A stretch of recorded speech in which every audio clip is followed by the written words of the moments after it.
acrid smell of burning bread hit my nostrils 3 seconds before the smoke detector screamed to life. I jolted upright in bed, my heart hammering against my ribs like it was trying to escape through bone and skin.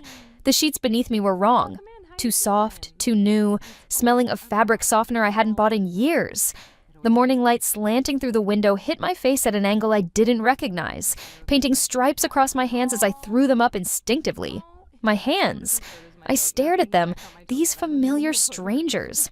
No age spots, no prominent veins mapping blue rivers beneath papery skin. The knuckles were smooth, the fingers straight and strong, nails trimmed short but not brittle, not yellowed, not thick with the calcium deposits that had made me wince every time I tried to button a shirt or type an email. The smoke detector continued its piercing wail. "Mom!" A voice, high, annoyed, unmistakably teenage, shrieked from somewhere below. "Mom, the toaster's on fire again!" I swung my legs out of bed. My knees didn't crack, my back didn't seize. I stood up in one fluid motion, the kind of movement I'd forgotten bodies could make, and the room tilted sideways for just a moment before settling into focus. This was my childhood bedroom. The same water stain on the ceiling from when Mrs. Patterson's bathtub had leaked through from the apartment above. The same crack in the plaster running from the corner like a lightning bolt frozen in time. The same window that stuck in its frame during humid weather. The same radiator that clanked and hissed like it was angry at being asked to produce heat. "Mom!" I moved toward the door. But my feet, these impossibly young feet, caught on the edge of the rug, and I stumbled, catching myself on the doorframe. My palm pressed against wood that should have been painted over by now, covered by the beige that Melissa had insisted on when she'd moved in, when she'd needed someone to watch the kids just for a few months while she got back on her feet.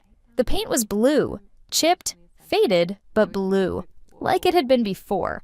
The smoke detector's battery finally died, cutting off mid-shriek, and in the sudden silence I heard my own breathing, ragged and too fast.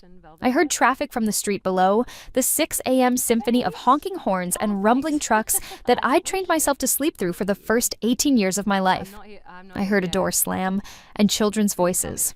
Children who should have been middle-aged by now, who should have had children of their own, who should have been planning my funeral instead of burning toast in a kitchen that belonged to a timeline I'd already lived.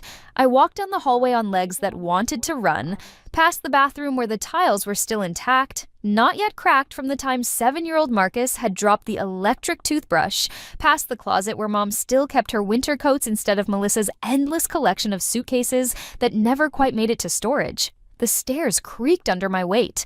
The third step, always the third step, singing out like a warning bell. In the kitchen, smoke hung in the air like a gauzy curtain. The toaster, that ancient chrome monster with the frayed cord that Mom refused to replace because it had been a wedding gift, was indeed on fire, or had been. Now it just smoldered, 2 blackened pieces of what might have once been bread sticking up from its slots like charred tombstones. A girl stood in front of it, waving a dish towel frantically. She was maybe 15, all gangly limbs and sleep-mussed hair, wearing an oversized t-shirt that read, "Central High Volleyball," in faded letters. Her face, turned toward me in exasperation, was achingly familiar. "Mom, I swear I was only—" She stopped, blinked. "Wait, who are you?" The question hit me like a physical blow. I opened my mouth, but no sound came out. The girl? Emma. Her name was Emma. Melissa's oldest, stared at me with the blank incomprehension of someone looking at a stranger who'd wandered into her home. Not even a flicker of recognition. Not even the vague sense of, I've seen you somewhere before, that you get when you pass the same person on the street twice. Nothing. "I'm calling my mom," Emma said, already reaching for the phone mounted on the wall. Her hand, so young, so unmarked by time, wrapped around the receiver. "Wait," I finally managed, and my voice came out wrong too. Higher, younger. The voice I'd had before cigarettes and whiskey and screaming at children who weren't mine to raise. The door to Mom's bedroom opened. My mother who I'd buried 12 years ago in a cemetery plot she'd had to buy on a payment plan, my mother who died in a nursing home where I visited every Sunday with flowers from the discount bin at the grocery store, walked into the kitchen in her bathrobe, or the blue one with the coffee stain on the lapel that I'd tried to wash out 100 times. She was alive. She was young. Her hair, still more brown than gray, was twisted up in the same pink foam rollers she'd used every Saturday night for as long as I could remember. Her face, creased with sleep but not yet carved with the deep lines of grief and disappointment, turned from Emma to me and back again. "Rachel," she said, and her voice held that particular note of weary patience that I remembered from every morning of my teenage years. "Please tell me you did not set the toaster on fire." Rachel. My name. Not Auntie Rachel or Aunt Ray or toward the end, just her when the kids talked about me like I was furniture. Not she or that woman who lives in the back room or, I don't know, some relative I think. Just Rachel. Because in this moment, in this impossible morning, I was not yet the unpaid nanny, not yet the sacrificial lamb, not yet the woman who would turn down a full scholarship to Stanford to stay home with children who would grow up not knowing my name. I was just Rachel, 18 years old, with my whole life ahead of me. "I didn't," I said, finding my voice again. "I just woke up." Emma was still holding the phone, still looking at me like I was an intruder. "Mom, who is this?" Mom sighed, moving to unplug the still smoking toaster. "Emma, honey, this is Rachel, my daughter, your aunt." "I don't have an aunt named Rachel," Emma said flatly. Mom paused, her hand on the toaster's cord. She turned slowly to look at Emma, and I saw the moment the words registered, saw the small frown line appear between her eyebrows. "What are you talking about?" Of course you do. She's standing right there." Emma's expression didn't change. She looked at me, then at Mom, then back at me. I've never seen her before in my life. The kitchen seemed to contract around us, the walls pressing in. The smoke detector's ghost still rang in my ears, or maybe that was just the sound of reality cracking open, spilling me into a space where the rules had changed. Mom stepped closer to Emma, putting a hand on her shoulder. "Sweetie, are you feeling okay? Did you hit your head or—" "I'm fine." Emma pulled away, irritation sharpening her voice. "I'm not the one who's confused. I don't know who this person is, and I want to know why she's in our house." The phone rang. All three of us jumped. Mom recovered first, moving to answer it, but her eyes stayed on Emma, concerned and calculating. "Hello?" I watched Mom's face change as she listened, watched the color drain from her cheeks. "Melissa." "Slow down." "What?" "No, Yes, Emma's here. She's fine. What do you mean you don't know where—" Mom's hand went to her throat, fingers pressing against the base of her neck where her pulse fluttered visible beneath skin. "Melissa, I don't understand what you're asking me. Emma spent the night here, like she does every weekend while you're at work, like she has for the past—" She stopped, listened. 2 years, Mom repeated faintly. "Melissa, what are you talking about? You just moved in with your boyfriend last month. You haven't left Emma here for 2—" The dish towel was still in Emma's hand, hanging limp at her side. She wasn't looking at Mom or the phone. She was looking at me. And in her eyes, I saw something I'd spent decades becoming familiar with. The specific variety of confusion that comes from having your reality contradicted by someone else's certainty. I'd seen it on my own face in the mirror often enough those last few years. When Melissa would tell her friends that she'd barely had any help raising her kids. When the kids themselves would talk about growing up with just Mom, as if I hadn't been there at every school play, every parent-teacher conference, every midnight emergency room visit. When my own mother would say things like, "Well, Rachel never really had any responsibilities," without a trace of irony.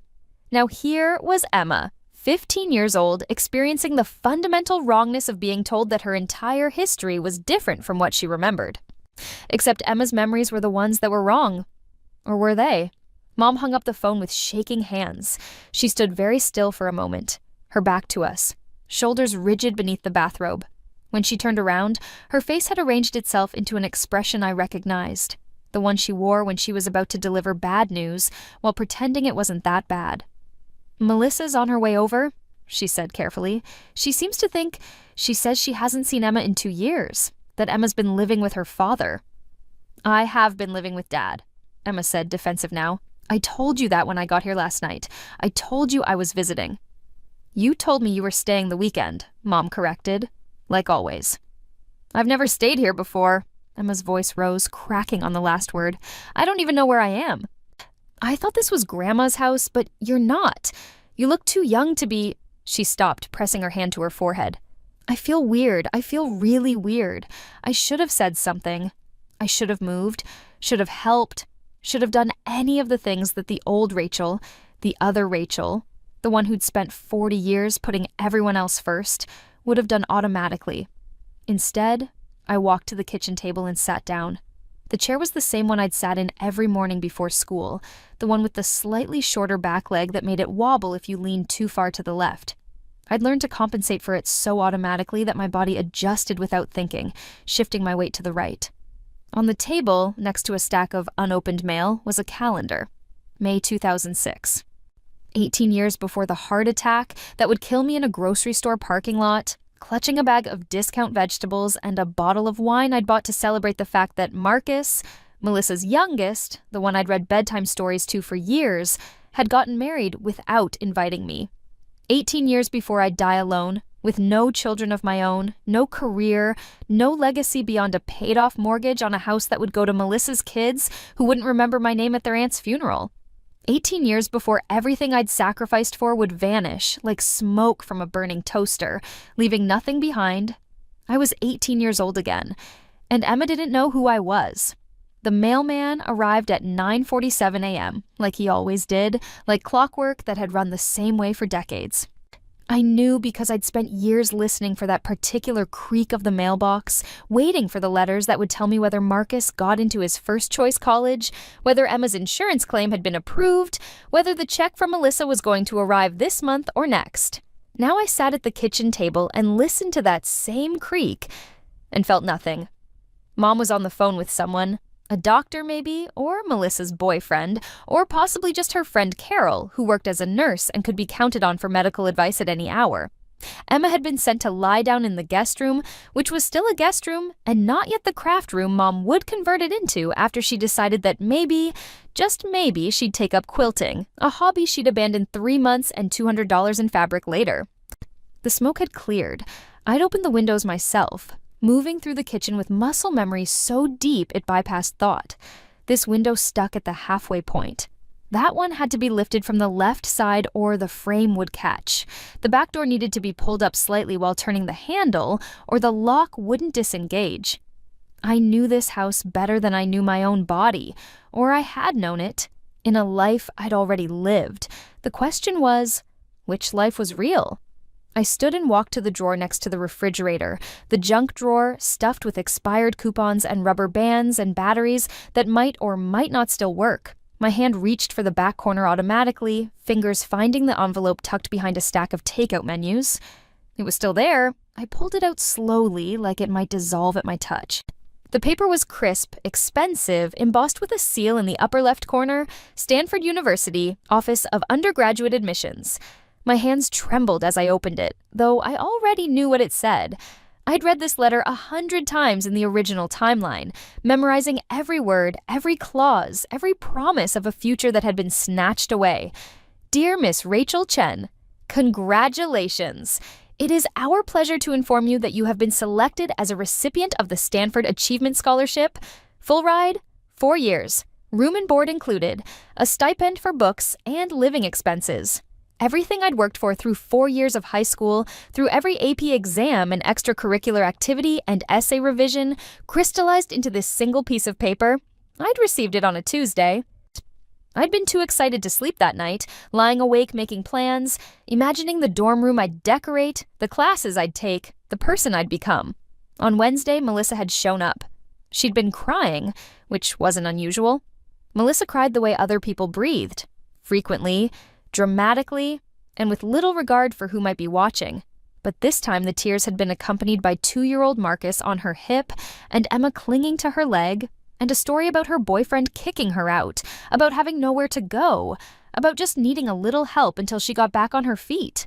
Just a few months, she'd promised. Mom had looked at me over Melissa's head, and I'd seen the question in her eyes, the guilt, the unspoken expectation that family helped family, to that I was young and flexible and didn't really need to go to some fancy college on the other side of the country when there were perfectly good schools right here. And anyway, wasn't it selfish to abandon everyone when they needed me? I'd declined the scholarship on Thursday. By Friday, I'd enrolled at the local community college, telling myself it was temporary, that I'd transfer after a semester or two, that this was just a small detour on the road to my real life. I'd still been telling myself that 20 years later. Now I stood in a kitchen that smelled of burnt toast and possibilities, holding a letter that represented a fork in the road I'd already taken, and I felt something crack open inside my chest. Well, not my heart, that had broken and mended and broken again so many times in the other timeline that it was more scar tissue than muscle. This was something else, something that felt like rage distilled into its purest form, concentrated down to a single, burning point. Emma didn't know my name. In this timeline, in this version of reality that shouldn't exist, Emma had been living with her father. Marcus wasn't even here, was probably still with Melissa wherever she was. Probably didn't remember spending every Saturday morning at this table eating the pancakes I'd learned to make because he refused to eat anything else. In this timeline, I apparently hadn't sacrificed anything yet. In this timeline, I might still have choices. Mom's voice drifted from the living room, still on the phone, still trying to make sense of a situation that defied sense. Don't understand, Carol. It's like she just appeared. Emma swears she's never seen her before, but I remember everything. I remember Rachel being here. I remember... She stopped. I could hear the moment the realization hit, even from the other room. The sharp intake of breath, the pause that stretched too long. Carol, Mom said, and her voice had changed, gone thin and uncertain. What was I saying? Silence. I was talking about Rachel. My daughter, another pause. She's 18, she just graduated from Central High. She got into Stanford with a full scholarship, and I'm so proud. The phone clattered. I moved without thinking, the letter still in my hand, walking into the living room where Mom stood frozen in front of the old rotary phone, her hand pressed to her mouth. I forgot, she whispered. Her eyes found mine, wide and terrified. I forgot. For a second, I forgot you existed. I was talking about you, and then it was like trying to hold on to smoke, like trying to remember a dream. You were slipping away, and I couldn't. She sat down hard on the couch, the cushions wheezing under her weight. I knelt in front of her, bringing myself to her eye level. This close, I could see the small things I'd forgotten in the years since she died, the pattern of freckles across her nose, the way her left eyelid drooped slightly when she was tired, the small scar on her chin from when she'd fallen off her bike as a child, a story she'd told me once during a rare moment of shared intimacy. Mom, I said, look at me. Do you know who I am? You're Rachel. But she said it like a question. Keep looking at me. Don't look away. Tell me what you remember. She stared at me, and I watched her eyes struggle to focus, watched her face contort with effort. I remember the hospital. When you were born, you were 3 weeks early and so small, so impossibly small. I was terrified I'd break you. What else? Your first day of school. You cried and clung to my leg. I had to pry your fingers off my jeans. The teacher, Mrs. Henderson, she said you'd be fine, that all the kids cried the first day. Keep going. Your 10th birthday, we couldn't afford a party, but I made you a cake from scratch. Chocolate with vanilla frosting. You said it was the best cake you'd ever had. Her voice broke. You were lying. It was terrible. Too much salt. But you ate the whole slice anyway and asked for seconds. The memories were there, solid and real, but I could see them starting to waver at the edges like images reflected in disturbed water. Each one she pulled forward seemed to cost her something, seemed to require effort that shouldn't be necessary to remember your own child. Something's wrong, Mom said. Something's very wrong. You're my daughter. I know you're my daughter, but it's like there are two versions of the world trying to exist at the same time, and in one of them... She stopped. I waited. In one of them, she continued slowly, I only have one daughter, Melissa, and she has 2 kids, Emma and Marcus, and they've never lived here. They visit sometimes, but Melissa has her own place, and she looked down at her hands, turning them over like she'd never seen them before. In that version, I'm lonely. I work too much. I drink too much. I wonder where I went wrong with Melissa, why she can't seem to get her life together, why I'm not a better mother. And in the other version, Mom's eyes came back to mine, and they were wet now, shining with tears that hadn't yet fallen. In the other version, I have you. And you're brilliant. You got into Stanford. But Melissa needs help, and you're going to stay home, and... She grabbed my shoulders, her fingers digging in with desperate strength. No. No, you can't. I won't let you. Whatever's happening, whatever this is, you can't give up Stanford. You can't sacrifice yourself for... The front door slammed open. We both turned as Melissa burst into the living room, and the sight of her hit me like a fist to the gut. She was young. I'd forgotten how young she'd been. 24, still basically a kid herself, but she'd always seemed so much older in my memories. The weight of responsibility, of children, of constantly asking for help while resenting the people who gave it, had aged her prematurely in my mind. But this Melissa was different. Her hair was longer, lighter, pulled back in a ponytail instead of the severe bob she'd adopt later. Her face was unlined, makeup-free, flushed from running or crying or both. She wore jeans and a tank top that showed off arms that were thin and toned from the yoga classes she'd take before deciding they were too expensive, and she was too busy anyway. She looked at Mom. She looked at me. She didn't see me at all. "Where's Emma?" Melissa demanded, her voice high and strained. The woman on the phone said Emma was here, but I don't understand how that's possible. Emma's with John. Emma's been with John for 2 years since the custody arrangement. I only get her every other weekend, and this isn't my weekend, so why... Mom stood up slowly, her hands falling away from my shoulders. "Melissa, honey, I need you to calm down and listen to me." "Don't tell me to calm down." Melissa's eyes were wild, darting around the room like she expected Emma to materialize from the walls. "My daughter is supposed to be 300 miles away, and instead I get a call that she's here, at your house, and she doesn't remember. She said she doesn't remember." She stopped, her gaze finally landing on me. Really landing, not just skipping over me like I was part of the furniture. For one moment, I thought I saw recognition flicker across her face. Then it was gone, replaced by confusion. "Who's this?" Melissa asked Mom. I stood up. The letter was still in my hand, crumpled now from where I'd gripped it too tightly. I smoothed it out carefully, deliberately, watching Melissa watch me. "I'm Rachel," I said. "Your sister." Melissa blinked. "I don't have a sister." "Yes," I said softly. "I know." Emma came downstairs 20 minutes later, looking pale but composed.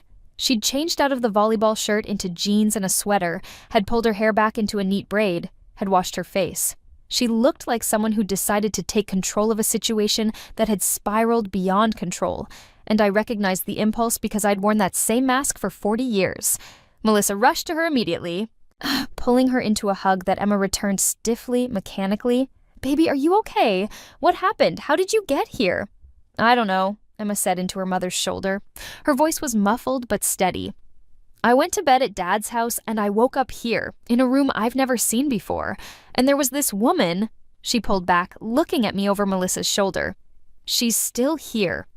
"She says she's my sister," Melissa said, and laughed, a short, sharp sound with no humor in it. "She says her name is Rachel." That's what Grandma said too. They both turned to look at Mom, who was sitting very still in the armchair, her hands clasped in her lap. She'd been quiet since Melissa arrived, watching the interaction with an expression I couldn't quite read. "Mom?" Melissa prompted. "What's going on?"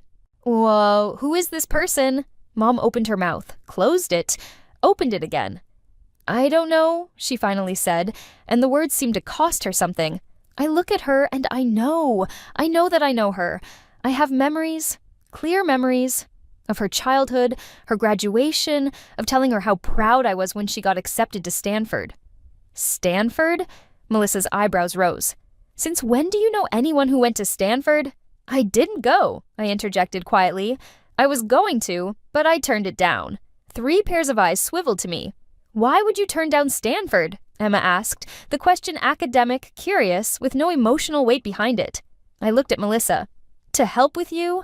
Melissa's face went blank with incomprehension. "Help with me what?" "With your kids, when your boyfriend kicked you out. When you had nowhere to go and needed someone to watch Marcus and Emma while you got back on your feet." "I don't have kids," Melissa said flatly. "I mean, I have Emma, but she lives with her dad, and I've never had a boyfriend who kicked me out because I've never had a kid named Marcus." The room felt like it was tilting, reality bending at the corners. "You do, though," Mom said suddenly. Everyone looked at her. "I remember, or I think I remember. It's getting harder, like trying to hold on to water, but there was a version where you showed up here with 2 kids. A version where Rachel stayed home and gave up her scholarship and spent the next 20 years taking care of them while you... She stopped, something like horror crossing her face. "While I what?" Melissa demanded. Mom's voice came out as a whisper. "While you took advantage of her, while you promised it would be temporary, but let it become permanent, while you took and took and took until there was nothing left." The silence that followed was so complete I could hear the refrigerator humming in the kitchen, the traffic outside, someone's lawnmower 3 houses down. Melissa's face had gone white. "I wouldn't do that."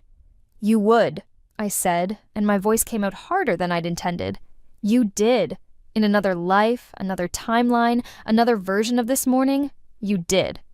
"That's insane." Melissa turned to Emma. "We're leaving. I don't know what kind of game this is, but..." "Wait." Emma held up a hand. "Mom, just wait a second." She was looking at me with an expression I'd seen before, though it took me a moment to place it. It was the look she'd worn at 14. Or in the other timeline, when I'd tried to explain algebra homework to her. The look of someone working through a problem, turning it over in her mind, examining it from all angles. "This is going to sound crazy," Emma said slowly, "but what if she's telling the truth? Emma, no, listen. I woke up in a strange place, a place I've never been, in a room I've never seen, with people I don't know telling me I've been here every weekend for years. But the weird thing is..." She paused, frowning. "The weird thing is, it doesn't feel completely wrong. It's like deja vu but stronger, like I've lived this before but forgot." She turned to me. "You said you have memories of taking care of me, of raising me." "Yes." "Tell me something. Something specific. Something that only someone who raised me would know." I thought about all the small intimacies of parenting that weren't really parenting because I'd never been given the title or the authority or the respect. I thought about the scraped knees I'd bandaged, the nightmares I'd soothed, the first period I'd explained because Melissa was working late again and couldn't be reached. "You're afraid of butterflies," I said. "Not moths or bees or wasps, just butterflies. When you were 3, one landed on your arm at the zoo, and you screamed so loud the security guard came running. You've been terrified of them ever since. You try to hide it because you know it's irrational, but every spring when they start appearing, you take the long way around gardens and refuse to go to the butterfly exhibit at the museum." Emma's face had gone very still. "Last year, or in my timeline, it was last year, you had a date to the homecoming dance. His name was Trevor. He brought you a corsage with butterflies on it. Little silk ones, very delicate and pretty. You wore it the whole night, even though your hand was shaking every time you looked at it. You told me later that you didn't want him to know, didn't want to seem weird or childish. How?" Emma's voice cracked. "How could you possibly know that?" "Because you told me," I said simply. "The next morning when we were making breakfast, you said you felt silly but also proud of yourself for facing your fear. I told you that was brave, that it takes more courage to do something when you're afraid than when you're not." Emma's hand went to her wrist, touching the spot where a corsage would have rested. "I don't remember that. I don't remember telling anyone that. I don't even..." She stopped, her eyes going distant. "There was a butterfly," she said slowly, "at the dance. Just one. It flew in through the open door and everyone was taking pictures of it, saying how magical it was, how perfect. And I felt sick. I wanted to run, but Trevor was next to me and he was so happy, so I just stood there and smiled and..." She looked at me and her eyes were wide, pupils dilated with something that might have been fear or might have been understanding. "I never told anyone that," she whispered. "I never told anyone I was scared. I've never told anyone about the zoo. I don't even remember the zoo. But I know it's true. I know that happened." "No," Melissa said sharply. "No, this is some kind of trick, some kind of, I don't know, maybe she looked you up on social media. Maybe she's a stalker or..." "Mom," Emma's voice was gentle but firm. "I've never posted about butterflies. I've never mentioned it to anyone. The only person who could possibly know is someone who was there, someone who was at the dance, or someone I told afterward." She turned back to me. "You're saying you raised me. For how long?" "From when you were 2 until you were 17. 15 years? Yes." "And in that timeline, I lived here, with you and Grandma?" "Yes, your mother, Melissa. She'd drop you and Marcus off on Monday morning and pick you up Friday night, if she remembered. Sometimes it would be Saturday. sometimes Sunday. And you took care of us? Yes. Why? The question was simple, direct, devastating. If she was using you like that, why did you let her? I opened my mouth to answer and found I didn't have one. Or I had too many. Because I was young and stupid and thought family came first. Because Mom needed me to. Because I'd already turned down the scholarship and sunk cost fallacy was a powerful drug. Because the kids needed stability, and I couldn't bear to let them suffer for their mother's choices. Because I kept thinking this would be the last time, the last favor, the last sacrifice. And then I could finally live my own life, because I didn't know how to say no. I loved you, I finally said, and it was both true and completely inadequate. Both of you. Marcus too. I loved you, and I thought that was enough. But we didn't love you back, Emma said. It wasn't a question. You didn't know me well enough to love me. By the time you were old enough to form real opinions, I searched for the word. Furniture. Always there. Necessary, but invisible. Your mother was the fun one, the one who bought you presents and took you to Disney World once a year. I was the one who made you eat vegetables and enforced bedtime. And when we got older, Emma's voice was very quiet now, did we appreciate what you'd done? No. The word hung in the air between us. We forgot you, Emma said. Didn't we? Yes. Even though you raised us. Yes. She turned to Melissa. That's monstrous. Tell me we wouldn't do that. Tell me we're not that kind of people. Melissa's face had been shifting through a series of emotions, denial, anger, confusion, but now it settled into something else, something that looked almost like shame. I can't tell you that, she said quietly, because I've already done it. Everyone looked at her. Not with you? Melissa gestured vaguely at me. But with Mom, when I was 18 and got pregnant with Emma, Mom dropped everything to help me. She took extra shifts at work to help pay for baby stuff.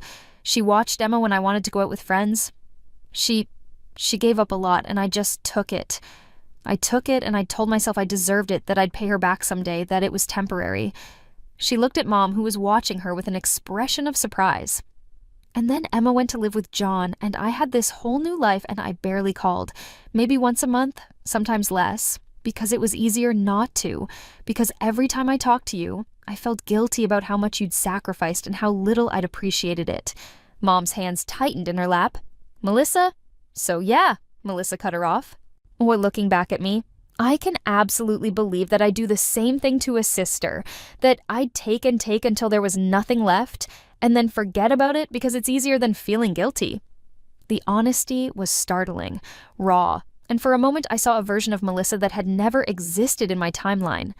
One who was capable of self-reflection, of growth. Maybe she'd never had the chance before.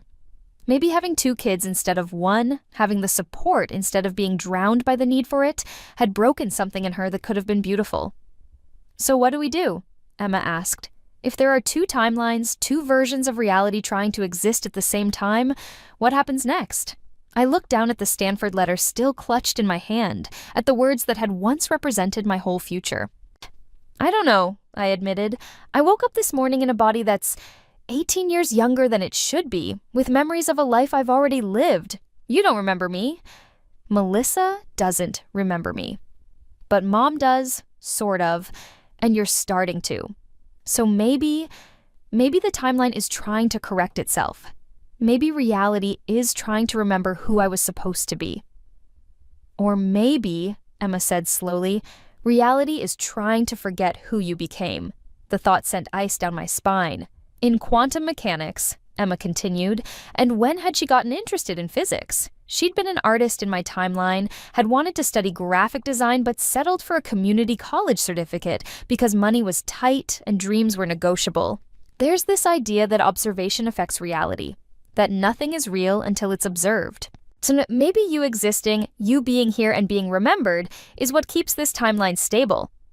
And if people stop remembering me, Emma met my eyes, then maybe you stop existing. The call came on Tuesday. I was sitting in the kitchen, my kitchen, Mom's kitchen, the kitchen that existed in a space between realities, when the phone rang. Mom answered it, her face carefully neutral as she'd learned to keep it over the past 3 days. Yes, this is Margaret Chen? Yes, Oh, I see. She held the phone out to me. It's for you? Stanford. My hand shook as I took the receiver. Hello? Miss Chen, this is Patricia Vance from the Stanford Scholarship Committee. I'm calling to follow up on your acceptance of the Achievement Scholarship.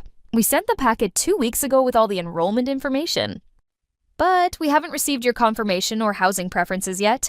The deadline is approaching and we wanted to make sure everything arrives safely. I closed my eyes. In my timeline, the other timeline, the one that was fading like a photograph left in the sun, I'd called them the day after declining. Had spoken to a board administrative assistant who'd processed my withdrawal with all the emotion of someone filing paperwork, but that call hadn't happened here. In this timeline, I'd never declined. Miss Chen, are you still there? Yes, the packet arrived. I've just been dealing with a family situation. I completely understand. These are busy times, but we do need your confirmation by end of week if you're planning to accept the scholarship. Otherwise, we'll need to offer it to the next candidate on the list.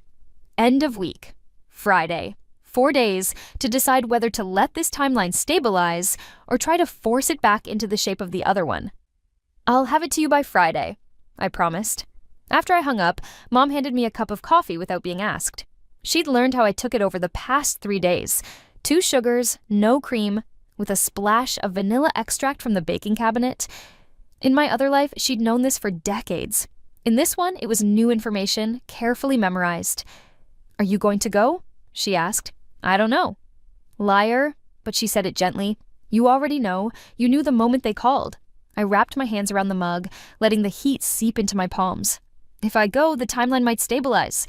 I'll become real. But Emma and Marcus might stop existing, Mom finished. We'd spent the past 3 days trying to map the boundaries of this strange new reality. Emma still lived with her father, but remembered flashes of living here. A bedroom painted yellow, Saturday morning cartoons on a TV that didn't exist in this version of the house, my voice reading bedtime stories. Melissa had started having dreams about a second child, a boy with dark curls and her ex-boyfriend's eyes, but when she woke up, she couldn't remember his name. And I was slowly becoming more solid. My reflection in the mirror was growing clearer. The neighbors who'd looked right through me on Monday had waved on Tuesday. The barista at the coffee shop I'd gone to every morning for years had recognized me, called me by name. He asked if I wanted my usual, even though I'd never been there before in this timeline. Reality was choosing, and it was choosing me. There's another option, Mom said carefully. You could decline the scholarship, stay here, let the other timeline reassert itself, and spend another 40 years raising kids who'll forget my name. Maybe it wouldn't be the same. Maybe now that we know, we could what? Stop it from happening? Do you really think that? I set the coffee down harder than I'd intended, liquid sloshing over the rim. Melissa's already called twice this week, asking if I could watch Emma next weekend. Just for a few hours, she says, just until she figures things out. And you've already started looking at me like I'm the solution to her problems instead of a person with my own life. Mom flinched. That's not fair, isn't it? We stared at each other across the table, and I saw the moment she understood. Saw the recognition in her eyes of the pattern we'd built together in the other timeline, brick by brick, sacrifice by sacrifice, until it had become a prison neither of us knew how to escape. I loved you, Mom said, and her voice was thick with tears. In that other life, I loved you. I was proud of you. You have to know that. But you also let me throw my life away. Yes. The admission hung between us, stark and honest. So what do I do? I asked, and I hated that I was asking. Hated that even now I wanted someone to tell me the answer.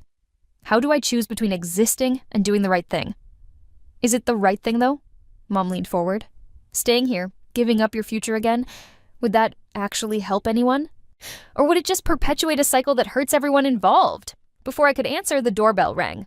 Mom rose to get it, and I heard familiar voices in the hallway, Melissa's sharp and agitated, and a smaller voice, younger, uncertain. They came into the kitchen, Melissa holding the hand of a little boy I hadn't seen in 18 years. Marcus. He was 4 years old, maybe 5, with Melissa's dark curls and eyes that were too serious for his age. He wore Spider-Man sneakers that lit up when he walked and a t-shirt with a stain on the collar. He was sucking his thumb. He just appeared, Melissa said, and she sounded terrified. I woke up this morning and he was in my apartment, in the spare bedroom, sleeping in a bed I don't own, surrounded by toys I've never seen. And when I asked him who he was, he said... She stopped, swallowing hard.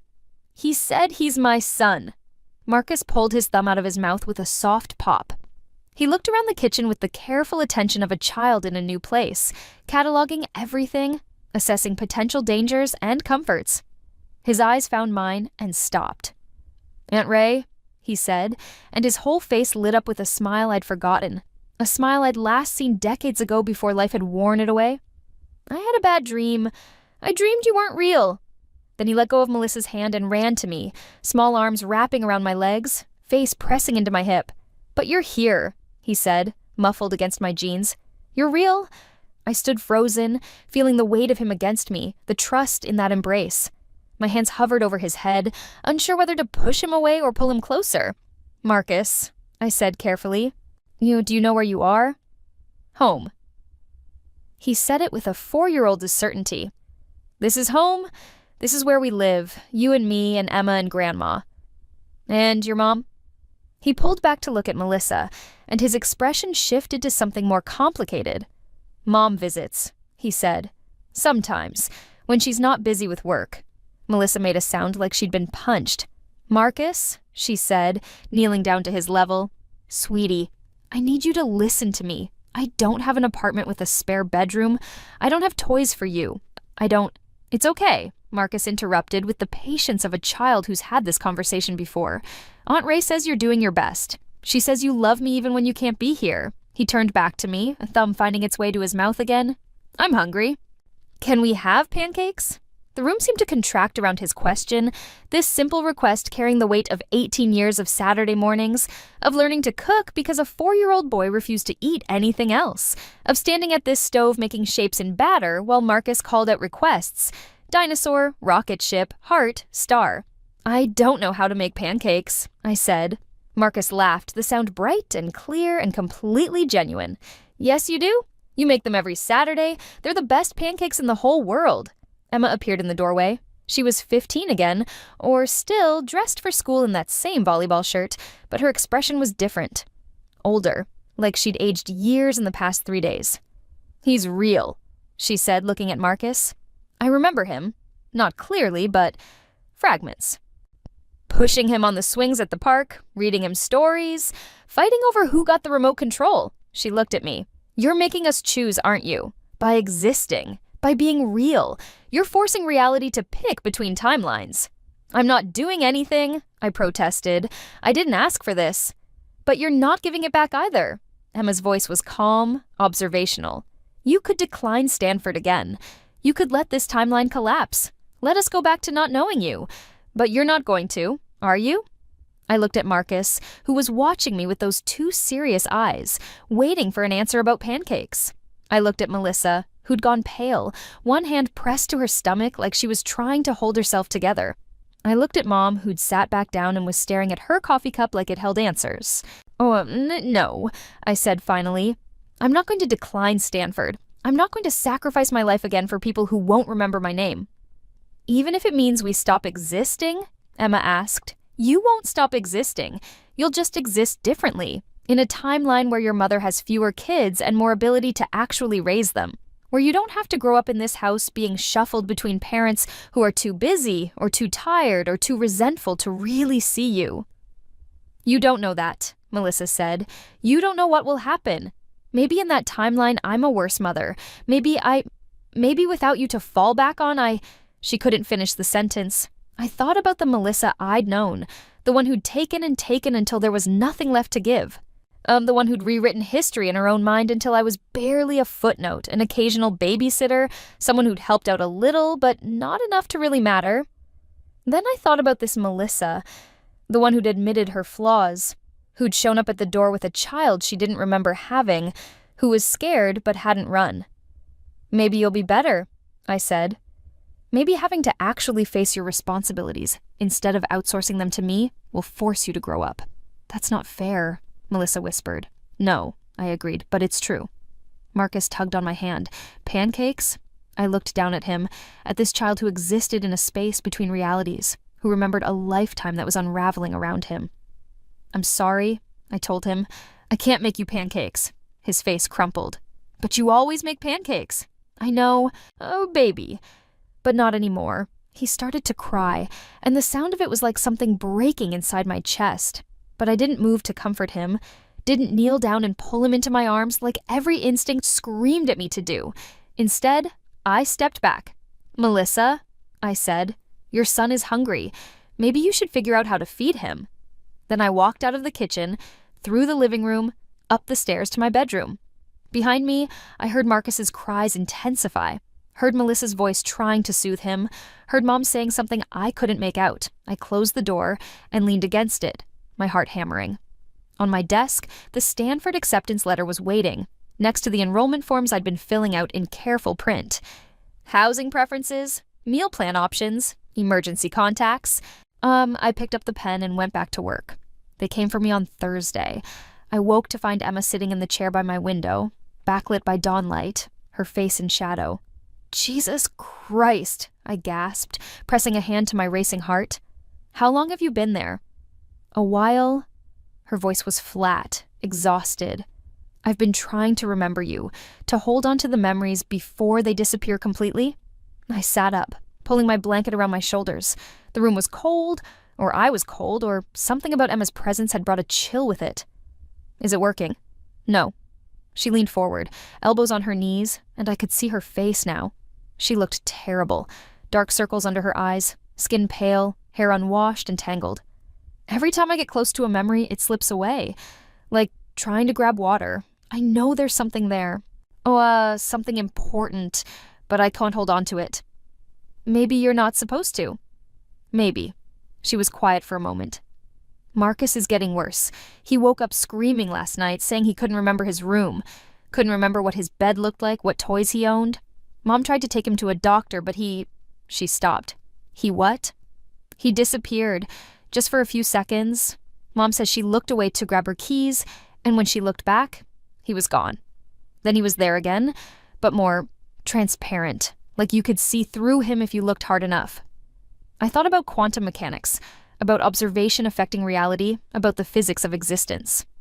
"He's fading," I said. "Because you're choosing to be real. Because you're going to Stanford, and that means this timeline, the one where Mom has 2 kids instead of 1, though where you stayed home and sacrificed everything, that timeline is collapsing." "Yes." Emma stood up, moving to the window. The rising sun painted her in shades of gold and shadow. "Do you think it hurts?" she asked quietly. "Ceasing to exist?" "I don't know."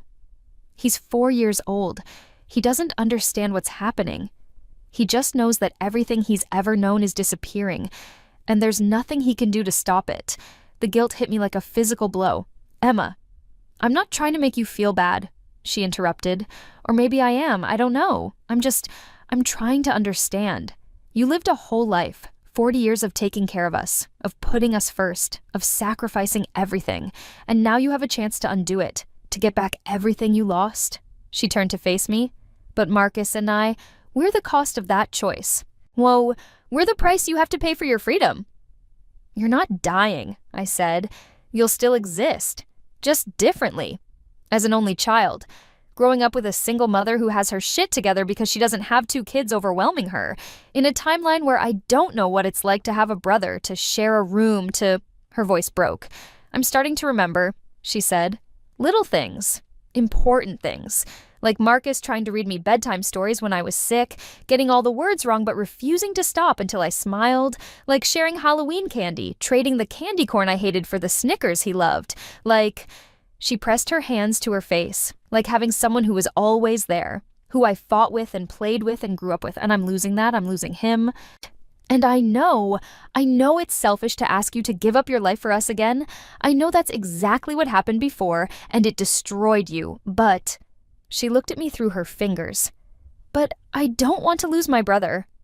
The sunrise was getting brighter, filling the room with light that made everything sharp and clear and painful. "I'm sorry," I said, and meant it. "I'm so sorry, Emma, but I can't. I can't do it again." She nodded slowly. I know, I had to try. She walked to the door, paused with her hand on the knob. For what it's worth, she said without turning around, I wish I'd known you. The real you, not the ghost version that's here now. I wish I'd had the chance to appreciate what you did for us, to say thank you. In the other timeline, you did know me, and you didn't say thank you. I know, Emma said, and I'm sorry for that too. For a person I was in a life I don't remember living. Then she left, closing the door quietly behind her. I sat in the empty room, watching the sunlight move across the floor, and tried to feel victorious. Tried to feel like I'd won something important. Tried to feel anything other than the crushing weight of choosing myself for the first time in 40 years. Mom found me at noon, still in bed, staring at the ceiling. You need to eat something, she said, setting a plate on my nightstand. Scrambled eggs, toast, orange slices arranged in a fan, the kind of breakfast she used to make when I was sick as a child. I'm not hungry. Eat anyway. She sat on the edge of my bed, the mattress dipping under her weight. You're getting thinner, more transparent, like Marcus. I looked at my hands and she was right. I could see the outline of the blanket through my palm, just barely, like a watermark. I thought I was becoming more real, I said. You are, but there are two versions of you trying to exist, and they're fighting. The you who goes to Stanford and lives her own life, and the you who stayed here and raised someone else's children, and I don't know which one is winning. The Stanford one. I'm choosing that one. But part of you doesn't want to. Mom's voice was gentle. Part of you still feels guilty, still thinks you should stay, should sacrifice, should be the person everyone needs you to be instead of the person you want to be. That part of me is stupid. That part of you is kind. There's a difference. She reached out, her fingers passing through my arm slightly before finding purchase. The sensation was strange, like being touched through water. I've been thinking about the other timeline, the one where you stayed, where you gave up everything for Melissa's kids. And I was a terrible mother. She said it matter-of-factly, like announcing the weather. I let you sacrifice yourself because it was easier than dealing with Melissa's failures. I let you believe that family meant giving up everything with nothing in return. I taught you that your dreams were negotiable, but everyone else's needs were mandatory. You didn't force me to stay. Didn't I? She looked at me. Every time Melissa asked for help and I said yes before you could say no, wasn't that forcing you? Every time I acted like your scholarship was a nice bonus, but not actually important, like you could always go to college later, like your future was something we could put on hold indefinitely, wasn't that forcing you? I didn't have an answer. I'm sorry, Mom said, for that version of me that failed you. And I'm sorry for this version too, because even knowing what I know, even seeing what's happening, part of me still wants you to stay. Part of me still thinks it would be easier if you were here to help with Marcus, to support Melissa, to be the glue that holds this family together. That's not my job, I know, but I want it to be, and I hate myself for wanting that. We sat in silence for a moment. What happens if I go to Stanford and the guilt wins? I asked. If I can't let go of the other timeline, the other version of myself? Mom looked at my transparent hands. I think you might disappear altogether. Not into one timeline or the other, but into the space between them, neither fully here nor fully there. That sounds like dying. It does, doesn't it? She stood up, smoothing her skirt with hands that were suddenly brisk, practical. So you have a choice to make, Rachel, and you need to make it cleanly. No second guessing, no guilt, no trying to exist in two places at once. You need to choose one timeline and commit to it fully. Even if that means Marcus disappears? Even then. How am I supposed to do that? How am I supposed to just let a 4-year-old child cease to exist and not feel anything about it? You're not supposed to not feel anything, Mom said. You're supposed to feel everything and choose yourself anyway. After she left, I got up and went to the mirror. My reflection was there, but fading, like a photograph left in the sun too long. I could see the wallpaper behind me through my shoulder, could see the door frame through my chest. I was disappearing. The person I'd been, the martyr, the sacrifice, the woman who gave up everything, was pulling me back, dragging me down into a timeline that had already consumed 40 years of my life. I thought about Marcus crying for pancakes. I thought about Emma losing her brother. I thought about Melissa having to actually be a mother instead of a part-time parent with a built-in safety net. I thought about myself at 60, dying alone in a parking lot, clutching discount vegetables and cheap wine, having given everything and received nothing. Then I picked up my phone and called Stanford. "Scholarship office, this is Patricia." "This is Rachel Chen," I said, watching my reflection flicker in the mirror. "Well, I'm calling to confirm my acceptance." The change happened slowly at first, then all at once. I felt it in my bones. A settling, a solidifying, like water freezing from the inside out. My reflection in the mirror grew stronger, sharper, more real. The transparency faded. My hands became opaque, solid, undeniably present. Downstairs, I heard a sound like glass breaking, though nothing had fallen. Then I heard Melissa scream. I ran down the stairs, my feet solid on the steps, my body real and heavy and mine. In the living room, Melissa was on her knees on the floor, her hands reaching out for something that wasn't there. "He's gone," she sobbed. "He's gone, he's gone. He was right there, and then he just... Emma stood by the window, her face very white, her hands pressed flat against the glass. "I can't remember," she whispered. "I'm trying, but I can't. What was his name?" "Marcus," Melissa choked out. "His name was Marcus." "Marcus," Emma repeated, testing the word. I should know that name. I should know why it matters. But it's like trying to remember a dream. It's fading and I can't." She turned to look at me, and her eyes were full of something that might have been accusation, or might have been understanding, or might have been both. "You chose yourself," she said. "Yes." "And now he's gone." "Yes." Melissa's sobs had subsided into ragged breathing. She looked up at me, her face blotchy and wet. "What did you do? What did you do to my son?" "He wasn't your son," I said, and my voice came out colder than I'd intended. "Not in this timeline. In this timeline, you only have Emma." "You only ever had Emma." "But I remember. You remember an echo, a ghost of a timeline that no longer exists. You killed him." Her voice rose, cracking with grief and rage. "You killed my child so you could go to college. He never existed." But even as I said it, I knew it was a lie. He had existed.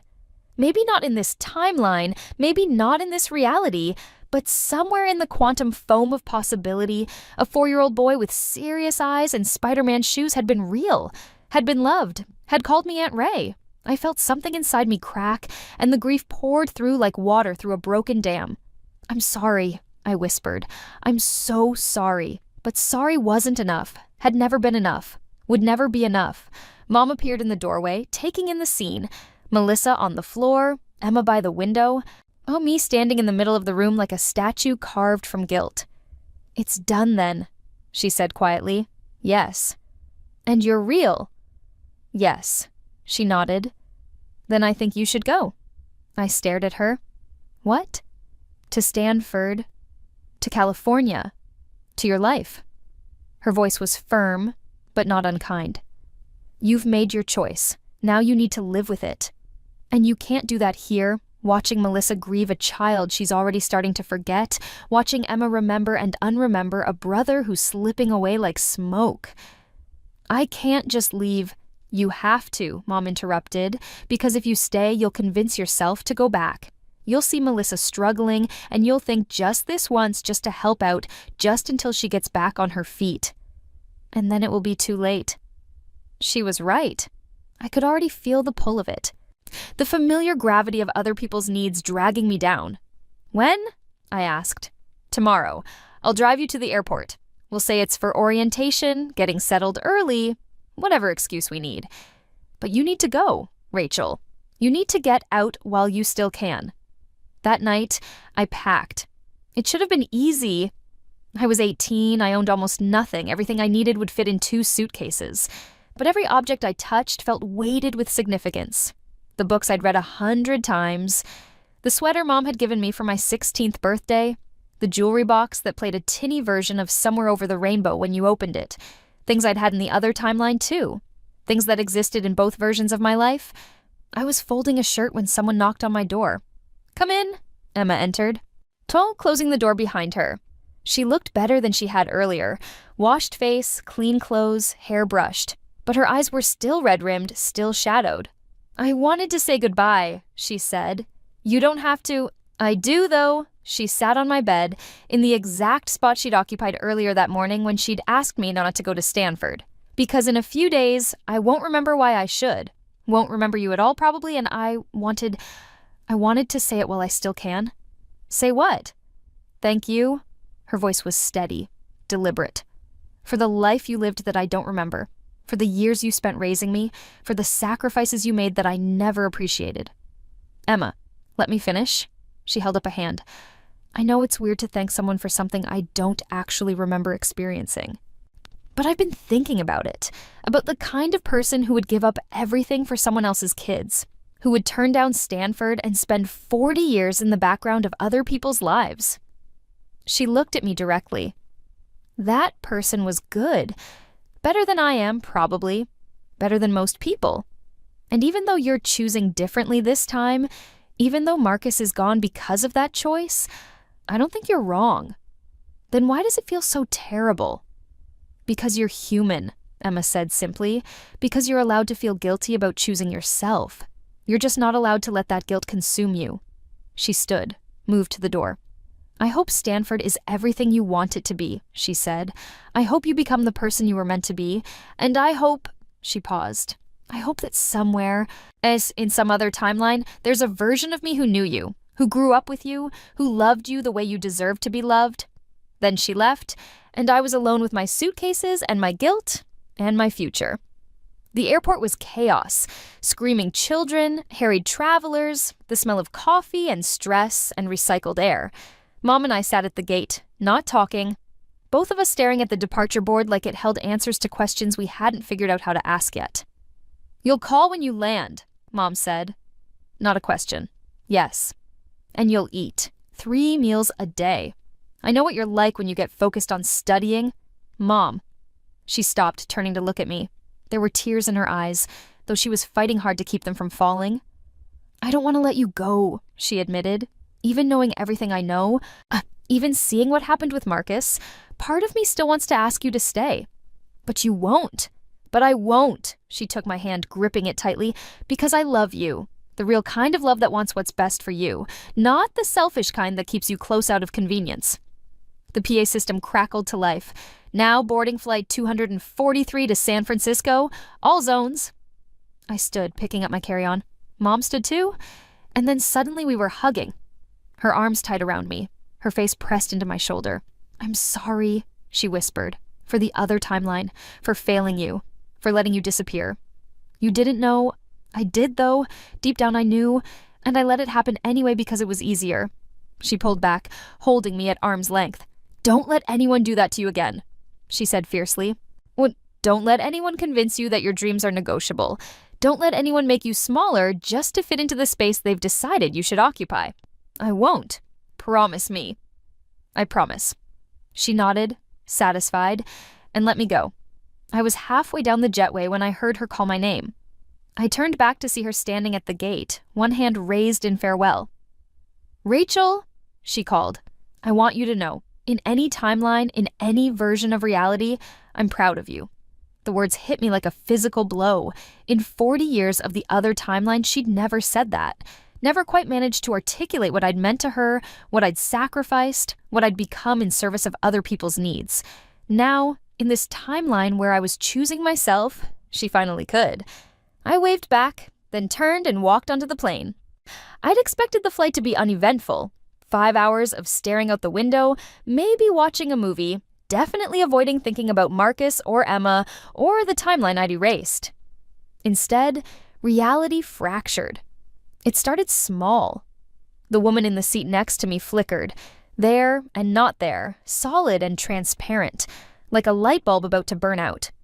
I blinked hard, trying to clear my vision, but when I looked again, she was still doing it, still shifting between states of existence. "Excuse me," I said. "Are you—" She turned to me, and her face was Emma's face, but older. Emma at 30, maybe 35, with lines around her eyes and gray streaking through her hair. "You chose wrong," Emma who wasn't Emma said. I jerked back in my seat. "What?" "You chose wrong. You killed Marcus. You killed the version of yourself who was good and selfless and worthy of love. You chose to be selfish, and now the woman flickered again and became herself, a stranger in her 50s, reading a magazine, completely unaware that she'd just been someone else. I looked around the cabin. Everyone was flickering now. The businessman across the aisle became my mother, became himself again. The flight attendant became Melissa, face twisted with grief, then snapped back to a cheerful stranger offering drinks. The plane itself seemed to waver, the walls going transparent for just a moment, showing me the sky outside. Except it wasn't sky. It was the living room of Mom's house, with Marcus playing on the floor, building a tower out of blocks that kept falling down. He looked up at me and smiled. "Aunt Ray," his voice echoed from nowhere and everywhere. "Why did you leave?" "You're not real," I whispered. "You don't exist in this timeline." "Are you sure?" The plane cabin solidified, but Marcus's voice remained. "Are you sure you're not the one who doesn't exist? The one who's fading? The ghost of a choice you're too guilty to commit to?" I closed my eyes, pressing my palms against them hard enough to see stars. This wasn't happening. This was guilt, or exhaustion, or some kind of psychotic break brought on by quantum timeline manipulation and the stress of erasing a child from existence. When I opened my eyes again, everything was normal. The woman next to me was reading her magazine, the businessman was typing on his laptop. The flight attendant was pushing the drink cart down the aisle, her smile professional and distant. But I could still feel it. The instability, the sense that I was standing on ice that was about to crack. I pulled out my phone, intending to what? Text Mom? Google? Am I having a mental breakdown? Call Stanford and tell them I'd changed my mind? Instead, I found a text from a number I didn't recognize. "This is Emma. I got your number from Grandma's phone. I know you're on the plane now. I know you're probably freaking out. I know this is going to sound crazy, but I need you to listen." My hands shook as I scrolled down. I looked up quantum mechanics, talked to my physics teacher. He said that in theory, if two timelines try to exist in the same space, there's a period of instability before one wins out. A period where reality can't decide which version is correct. You're in that period now. And I think there are more than two timelines. I think every choice creates a branching point. Every moment where you could go left or right, stay or leave, sacrifice or save yourself, they all exist somewhere. So there's a timeline where you stay and raise us, where you spend 40 years putting us first, and we forget your name. There's a timeline where you go to Stanford and Marcus never exists, and I grow up as an only child. But there might be others, timelines where you go to Stanford and we still exist, where you get to be yourself without erasing us, where everyone gets what they need without anyone having to disappear. I don't know how to find those timelines. I don't know if they're even accessible. But I think as long as you're in this unstable period, as long as reality is still deciding, you might be able to choose which one becomes real. You don't have to choose between yourself and us. You just have to stop thinking in binaries. Stop thinking it's sacrifice or selfishness, their existence, or yours. Find the third option. Find the timeline where everyone survives. The plane hit turbulence, sudden and sharp, and my phone flew out of my hands. By the time I'd retrieved it from under the seat in front of me, the text was gone. Deleted or never existed, or maybe I'd imagined it. But the idea remained. Find the third option. I leaned back in my seat and closed my eyes. And this time, instead of fighting the visions, I let them come. I saw myself at Stanford, brilliant and focused and alone, graduating with honors, getting into a top graduate program, building a career in what? Research? Teaching? Something impressive and solitary and hollow. I saw myself visiting home for Christmas and finding Mom smaller, older, tired. Melissa struggling as a single mother, working 3 jobs to keep Emma fed and clothed and safe. Emma growing up responsible and serious, forced to mature too quickly, forced to be the parent when her actual parent was too overwhelmed. In this timeline, I succeeded, and everyone else struggled. Then I saw myself at home, declining Stanford, making pancakes for Marcus every Saturday. I saw the years bleed together, each one indistinguishable from the last. I saw my dreams shrinking, narrowing, disappearing like water down a drain. I saw myself at 40, at 50, at 60, always in the background, always necessary but invisible. In this timeline, everyone else thrived, and I ceased to exist. But then I saw something else, A third option, shimmering at the edge of possibility. I saw myself at Stanford, but different. Not alone, not cut off from my family, but set free by them. I saw Mom strong enough to say no to Melissa's endless requests. I saw Melissa forced to grow up, to actually parent, to become the person she could have been if she'd never had an easy safety net. I saw Emma and Marcus, because Marcus could exist, he could be born in this timeline too, growing up with a mother who was present, who was trying, who was learning to be better. And I saw myself visiting home for Thanksgiving, for Christmas, bringing stories of research projects and new friends and the person I was becoming. I saw Emma asking me about college applications, Marcus asking me about science experiments, both of them knowing my name, not because I'd raised them, but because I was someone worth knowing. In this timeline, I got to be myself and be part of their lives. In this timeline, no one had to disappear. The question was, how did I make it real? I opened my eyes and found the cabin still flickering, still unstable, still caught between possibilities. And I understood. Reality was waiting for me to choose. Not between timelines, but between versions of myself, the martyr or the selfish, the ghost or the monster. Or the third option? The woman who could be kind without being sacrificial, who could help without disappearing, who could love her family without losing herself. I took out my phone. It was back in my hand, solid and real, and called Mom. She answered on the first ring. Rachel? Is everything okay? I need you to do something, I said, and it's going to sound crazy, but I need you to trust me. Okay. When Melissa asks you to watch Emma next weekend, because she will, she always does, I need you to say no. Silence. Mom? I heard you. Are you sure? Completely. Tell her no. Tell her you have plans. Tell her Emma is her responsibility, not yours. She'll be angry. Let her be angry. Let her figure it out. Let her be the parent instead of expecting you to be the parent for her. I heard Mom take a deep breath, then let it out slowly. Okay, she said. I'll say no. And when she calls me, because she will, asking me to come home and help out, to take a semester off, to put my life on hold just this once, I'll tell her to call someone else. Mom finished. I'll tell her you're not available. Say that you're living your life. Exactly. Another pause. Rachel, Mom said carefully, what's happening? You sound different. You sound real? Yes. I'm choosing reality, I said. The one where I get to exist and you all get to exist. The one where no one has to sacrifice or disappear or fade away. I didn't know that was an option. Neither did I, but I think it always was. We just couldn't see it because we were too busy thinking in extremes. All or nothing. Selfless or selfish. Your needs or mine. The plane stopped flickering. I looked out the window and saw clouds, solid and white and real. Looked down at my hands and saw them opaque, substantial mine. I have to go, I told Mom. We're landing soon. Call me when you get to the dorm? I will. And Rachel, yeah? I love you. The real you. Was not the version who sacrifices everything. Not the version who runs away from responsibility. Just you. My throat tightened. I love you too. After we hung up, I sat very still, feeling the plane descend, feeling reality solidify around me. The woman next to me, just a woman, no one else, no flickering, glanced over. First time flying? She asked. No, I said, but it's the first time I've felt like I was actually going somewhere. She smiled, not understanding, but kind anyway, and went back to her magazine.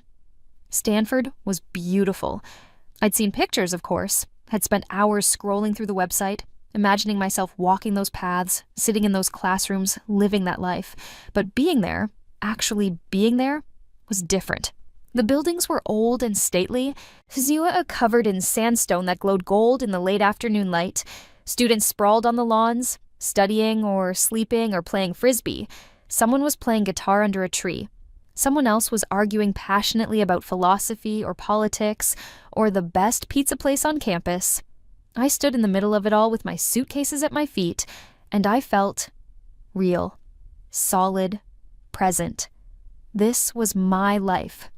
Mine, not built on anyone else's sacrifice, not stolen from anyone else's existence. just mine. "You look lost," a voice said. I turned to find a girl about my age, wearing a Stanford t-shirt and carrying an armload of books. "First day?" she asked. "How could you tell?" "You have that look, terror mixed with exhilaration. It's very distinctive." She shifted her books to one hip, extending a hand. "I'm Priya, sophomore." "Oh, molecular biology?" I shook her hand. "Rachel, freshman. Undecided." Undecided is smart. Gives you time to figure out what you actually want instead of what you think you're supposed to want. She gestured with her chin. "You heading to the dorms?" Eventually, I was just taking it in. "Fair enough. This place can be overwhelming at first, but you'll get used to it." She started to walk away, then paused. "Hey, some of us are getting dinner later if you want to come. Nothing fancy, just pizza and complaining about our professors. You'd be welcome." I almost said no, almost fell back into the pattern of declining, of putting myself last, of waiting for permission to take up space. But then I remembered. I was choosing differently now. I was choosing to exist. "I'd love to," I said. Priya's face lit up. "Awesome. Oh, meet at the dining hall at 6? "I'll be there." She waved and disappeared into the crowd of students, and I was alone again. Except I wasn't really. I pulled out my phone and took a picture. The buildings, the lawn, the students, the late afternoon sun painting everything in gold. Then I sent it to Mom with a message. "I'm here. I'm real. I'm choosing this." Her response came almost immediately. "I'm so proud of you." Then another message. "Melissa called, asked me to watch Emma this weekend. I said no." And another. "It was hard, but I did it." And one more. "We're learning, all of us, how to be a family without anyone having to disappear." I looked at the messages, feeling something settle inside my chest. Not happiness exactly. Not yet. But something that might become happiness given time. Hope, maybe. Or just the quiet certainty that I'd made the right choice. My phone buzzed again. This time it was a number I didn't recognize, but I knew somehow who it was before I opened the message. "This is Emma. I don't know if you'll get this. I don't know if this version of me exists in your timeline or if I'm sending messages into a void. But just in case, thank you for choosing yourself. Thank you for showing me that it's possible. And thank you for not erasing me in the process." I stared at the message, my eyes burning with tears I didn't quite understand. Then I typed back, "I'm here. You're there. We both exist, and we both matter. No one has to disappear." I hit send and waited, watching the 3 dots that indicated typing appear and disappear and appear again. Finally, "Marcus says hi, by the way. He's 3 now. Mom's boyfriend, his dad, is actually sticking around this time, being a real parent. It's weird but good. We don't need you to raise us, but maybe sometimes you could just be our aunt. The cool one who went to Stanford and did amazing things, the one who chose herself but didn't forget about us." I laughed, the sound startling in the quiet golden afternoon, and typed back, "I think I can do that." That night, I lay in my dorm room. My room. Mine, with my nameplate on the door and my things unpacked and my future stretching out ahead of me, and I thought about timelines, about the infinite branching possibilities of existence, about the version of me that had died in a parking lot, alone and forgotten, about the version of Emma who'd lost her brother, about the version of Marcus who'd ceased to exist, about all the choices we make every day, that ripple out into reality and create new worlds. And I thought about the third option, the one where no one had to be sacrificed, where kindness didn't require martyrdom, where loving your family didn't mean losing yourself. It wasn't easy. I could feel the pull of the old patterns, the old timeline, the old version of myself who thought that being good meant being invisible. But I could also feel something new taking root. A future where I got to exist fully, completely, selfishly even, but where that selfishness created space for others to exist fully too. Where setting boundaries taught Melissa to be a better parent. Where my success became inspiration instead of abandonment. Where Emma and Marcus grew up knowing their aunt as a person, not a ghost. I fell asleep thinking about quantum mechanics and infinite timelines and the possibility that every version of me, every choice, every timeline existed somewhere in the multiverse, but only one mattered, this one, the one where I woke up tomorrow and went to class and made friends and built a life that was mine, the one where I got to choose myself without destroying everyone else in the process, the one where I finally got to be real. I graduated on a Sunday, under a sky so blue it looked painted. Mom was there, sitting in the third row with a camera she didn't quite know how to use, taking blurry photos that she'd treasure anyway. Next to her, Melissa held Marcus on her lap. 7 now, tall and serious and fascinated by the architecture of the auditorium. Emma sat on Mom's other side, say 17 and preparing for her own college applications, taking notes on the ceremony like she was studying for a test. After my name was called and I walked across the stage to collect my diploma, I looked out at the crowd and found them. Mom was crying. Melissa was beaming. Marcus was waving frantically. Emma gave me a thumbs up. They all saw me. They all knew my name. Later, at the reception, Marcus tugged on my sleeve. "Aunt Rachel," he said. He'd never called me Aunt Ray, had never known that version of me. "Mom says you're going to grad school." "What's that?" "It's more school," I explained, "where I'll study chemistry and learn to be a researcher." "That sounds boring," I laughed. "Maybe a little, but it's what I want to do." "Okay." He thought about this seriously. "Oh, will you still come visit?" "Of course. Every Christmas." "Every Christmas." "Good." He hugged my leg, the same gesture from another timeline, but different now, voluntary instead of desperate, then ran off to chase Emma across the lawn. Melissa came up beside me, watching him go. "He adores you," she said. "They both do." "I'm their aunt. I'm supposed to be adorable." "No, I mean," she stopped, struggling for words. "I mean, thank you for being in their lives, for caring about them even though you didn't have to." "Of course I care about them." "I know, but you could have, after you left for Stanford, you could have just cut us off, started fresh, never looked back." She was quiet for a moment. "Sometimes I think that would have been easier for you." "Maybe," I admitted, "but I didn't want easy. I wanted real." Mom joined us, slipping an arm around each of our waists. "My girls," she said proudly. "Both of you successful and happy and actually communicating like adults." "Don't jinx it," Melissa warned. We stood together, watching the other graduates milling around with their families, and I felt something I hadn't felt in the other timeline. Complete. Not because I'd sacrificed everything for them, not because they needed me to be their salvation, but because we'd all learned to exist in the same space without anyone having to disappear. That night, back in my apartment, the one I shared with Priya and 2 other friends, the one that was messy and loud and full of life, I sat down at my desk and pulled out a journal. I'd been keeping it for 4 years now, writing down memories from both timelines. The one I'd lived and the one I'd left behind. Marcus at 4, begging for pancakes. Emma at 15, asking me about butterflies. Melissa showing up with 2 kids and nowhere to go. Mom slowly forgetting my name. Myself at 60, dying alone. All the ghosts of the life I'd erased, but also the new memories. Marcus at 3, meeting me for the first time on a Christmas visit. Emma at 14, asking me about college applications. Melissa actually showing up to be a parent, struggling but trying. Mom setting boundaries and meeting them. Myself at 22, graduating with honors and a future ahead of me. All the possibilities of the life I'd chosen. I wrote it all down. Every detail, every moment, every choice, because even though only one timeline was real, they all mattered. They were all part of who I was. The woman who'd sacrificed everything, and the woman who'd chosen herself, and the woman who'd found a way to do both. When I finished writing, I closed the journal and put it away. Tomorrow, I'd start packing for grad school. Next week, I'd drive across the country to my new program. Next month, I'd start research in a lab studying quantum chemistry. Because, of course I would. Because the universe had a sense of humor and I'd spent 4 years fascinated by the science of possibilities. But tonight, I sat in my apartment with my friends laughing in the next room and my family's voices still echoing in my head and my diploma sitting on my desk. And I felt real, solid, present, and completely, entirely selfishly mine. The end? Sometimes the greatest act of love is learning to exist without sacrificing yourself in the process. Sometimes the hardest choice is choosing to be real. Sometimes the only way to save everyone is to save yourself first.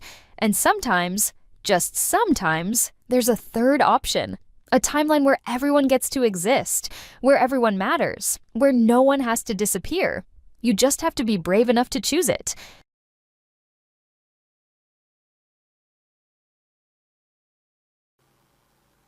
Yahoo. Is painting going to happen? Yeah, I think it might. I think it might. This one's taken on the rail trail. This little photo, and I'm just going to whip it out. I think I'm just going to whip it out. There's a rat hole in Chicago. And people were going and paying tribute to the rat hole, weren't they? People were going and putting little offerings in the rat hole, and getting pictures and leaving little gifts. And yes, the rat hole. It was a rat, right? It was a rat that got smushed in the cement. They found out it was a squirrel. It was a squirrel hole. Chicago squirrel hole. What a plot twist. Holy shit. How did they find out that it was a squirrel? Squirrel's just a rat cousin. Exactly. It's just like wormy tail. Oh, Dr. Dre said so. Okay, thank you. No further questions. Awesome. Tree rat. Essentially, yeah. Okay, we're doing more aquatic wash. They interviewed the guy that removed the rodent remnants. Oh, there was a guy? Pothole. Pothole twist. Good. No, that's good. Good job. Okay. There's always a guy, that's fair.